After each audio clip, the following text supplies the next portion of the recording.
শ্ৰীভূমিৰ সাদাৰাচি পঞ্চায়তত অঘটন অঞ্চলটোৰ শৈদপুৰ গাঁৱত পত্নীয়ে হাতুৰিৰে মূৰত আঘাত কৰি হত্যা কৰিলে স্বামীক স্থানীয় ৰাইজৰ তৎপৰতাত ঘাতক স্ত্ৰীক আটক কৰি গতাই দিয়া হয় আৰক্ষীৰ হাতত মঙলবাৰে নিশা পাৰিবাৰিক বিবাদৰ বাবে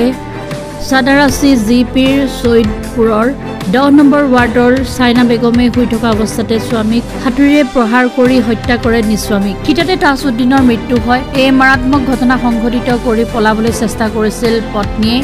আৰু অৱশ্যে স্থানীয় ৰাইজৰ তৎপৰতাত আৰক্ষীৰ সহযোগত স্বামীক হত্যাকাৰী চাইনা বেগমক গ্ৰেপ্তাৰ কৰা হৈছে ইফালে ঘটনাৰ খবৰ পোৱাৰ লগে লগে কৰিমগঞ্জ সদৰ থানাধীন গিৰিশ গুঞ্জ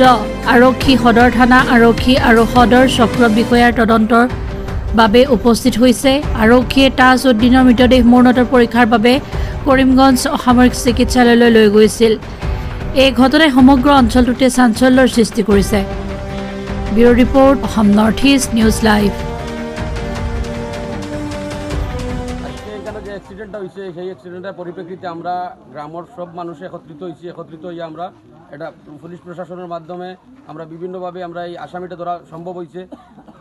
প্রথমে আমি করিমগঞ্জ পুলিশ প্রশাসনকে অসংখ্য ধন্যবাদ কৃতজ্ঞতা জ্ঞাপন করছি ওনাদের নেতৃত্বে এত শর্ট সময়ের ভিতরে যে এই যে মার্ডারকারী যে মহিলা ওনাকে অ্যারেস্ট করা হয়েছে বর্তমান পুলিশ কাস্টডিতে আছে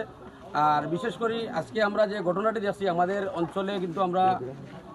এটা ভিন্ন রকম পরিস্থিতি রূপ ধারণ করছে আজকে ঘটনাটি খুব নিন্দনীয় দীক্ষণীয় আজকে যে সতীনের কারণে আসামি মারতে হয়েছে এই ধরনের পরিস্থিতি আমরা গাঁত এটা কোনো অবস্থায় আমরা মানিয়ে নেওয়া সম্ভব না আমরা প্রশাসনের দৃষ্টি আকর্ষণ করছি ন্যায় পাওয়ার লাগিয়া যে তাজউদ্দিন মারা গেছে তার জান্নাতুল ফেরদৌস নসিব ফরমাক এখান লাগে আমরা খাস করে দোয়া করবো বিশেষ করে ইসলাম ধর্মাবলম্বী মানুষ হিসাবে আর যাতে ন্যায় পায় জাস্টিস পায় এটা আমরা পুলিশ প্রশাসন এবং কোর্টের মাধ্যমে আমরা দাবি এটা যাতে এই ধরনের দুষ্কৃতিকারীদের দৃষ্টান্তমূলক শাস্তি দেওয়া হয়